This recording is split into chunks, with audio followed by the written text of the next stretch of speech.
दोस्तों कल्पना कीजिए, आपका 14 से 15 साल का बच्चा सुबह स्कूल के लिए तैयार होकर निकलता है।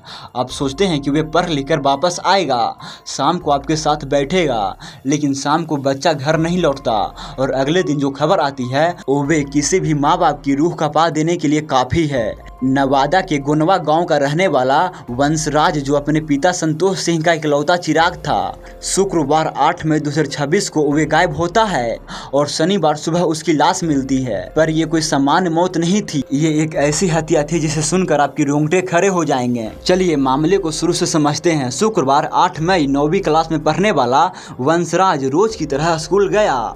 स्कूल के बाद वे अपने 4 से 5 दोस्तों के साथ करीब 5 किलोमीटर दूर गोनी पहाड़ के पास स्थित एक बंद पड़ी पत्थर की खदान में नहाने जाता है। अब यहाँ से कहानी संदिग्ध होने लगती है। शाम हुई, अंधेरा घर आया। वंशराज के साथ जो 4 लड़के गए थे वे तो वापस आ गए, लेकिन वंशराज नहीं लौटा। जब परिवार ने उन दोस्तों से पूछा कि वंशराज कहाँ है, तो उनके जवाब सुनकर किसी का भी माथा ठनक जाए। पहले उन्होंने कहा वे नहाते वक्त डूब गया, फिर बोले अरे नहीं, वे तो राजगीर वाटर पार्क में चला गया। दोस्तों, जब कोई सच बोलता है तो उसकी कहानी एक होती है, लेकिन जब कोई झूठ बोलता है तो वे 100 कहानियां बनाता है। यहीं से शक की सुई दोस्त पर घूमने लगी। पूरी रात परिवार भटकता रहा। पुलिस को खबर दी गई, लेकिन आरोप है कि पुलिस ने शुरुआत में इसे गंभीरता से नहीं लिया।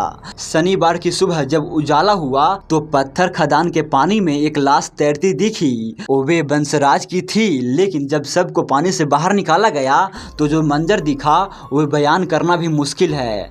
ग्रामीणों और परिवार का कहना है कि वंशराज की एक आंख बाहर निकली हुई थी, मानो उसे फोड़ा गया हो। उसके कान में पेचकस या किसी बेहद नकली चीज से वार किया गया था। शरीर पर बुरी तरह पिटाई के निशान थे। अब आप सोचिए, क्या कोई डूबने वाला इंसान इस हालत में मिलेगा? ये साफ तौर पर इशारा कर रहा था कि ये कोई हादसा नहीं, बल्कि एक सोची समझी क्रूरता हत्या है।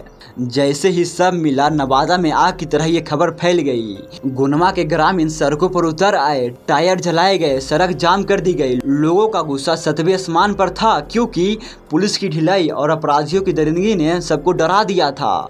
मामले की गंभीरता को देखते हुए नवादा के एसपी अभिनव धीमान खुद एक्टिव हुए। भारी पुलिस बल तैनात किया गया।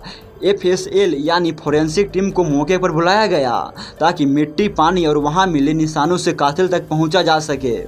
अब सबसे बड़ा सवाल, क्यों? एक 15 साल के बच्चे से किसी की क्या दुश्मनी हो सकती है? पुलिस अभी जांच कर रही है, लेकिन अब तक जो सामने आया है उसके हिसाब से मुख्य शक उन 4 दोस्तों पर ही है। पुलिस ने एक संदिग्ध को हिरासत में भी लिया है। इसके पीछे कई एंगल हो सकते हैं। पहली, छोटी सी बात पर विवाद। अक्सर किशोर उम्र में किसी छोटी बात या ईगो को लेकर झगड़ा इतना बढ़ जाता है कि वे हिंसक का रूप ले लेता है। दूसरी, दुश्मनी। क्या उन दोस्तों के मन में पहले से कोई दुश्मनी थी? तीसरा, सच्चे मिटाना। शायद नहाते वक्त कुछ ऐसा हुआ हो जिसे छिपाने के लिए उन्होंने इस खौफनाक वारदात को अंजाम दिया। लेकिन जिस तरह आँख और कान को टारगेट किया गया है वो वे गहरी नफरत या किसी सनकीपना की ओर इशारा करता है।